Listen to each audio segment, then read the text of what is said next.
مونږ په مرګونو یاروې نه کمکل یې مونږ په تکلیفونو یاروې نه کمکل یې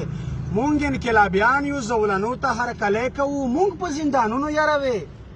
نه کمکل یې زه ګیلمن وزیر افغان ابن افغان یم ته ما په ګواښونو ویروې نه کمکل یې خبره دا ده چې لکه څرنګې عارف افغان شهید شه د وطن و د کوم په سر یې خپل سر قربان کړ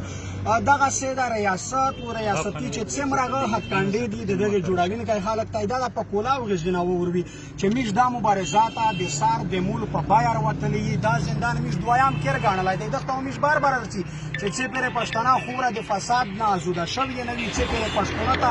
خپل حقوق میلاو شوی نه وي د هغه پرې موږ زندان ته ځي حتی که د عارف دی د شهید ارمان لوڼیغ دی یار موږ ته مخ تر تلاپاو په خندو په اتڼ سره چې موږ نه ډارېږي نه په څړکېږي نه په جیل څه مایوس شوي الحمدلله په خپل ژوند په خپل زندان په خپل ځلوانۍ افتخار ورته شوی دی او نور هم افتخار پکې نو خبره دا شهیدي ریاست باندې خالي افسوس ورځي چې پرېژا شه نور حکومتونه ووینې و خپل عوام ته سهولیتونه ورکوي ځي په ځي یوسف کې توپ ولګي د میژ حکومت د میژ وریر شهید شوی دی په ونه شریف افغان غوندې باډې تللی دو میژ د فریود کې په پارک شوی و پرمن احتجاج کې د خپل وریر فریود د نیو ته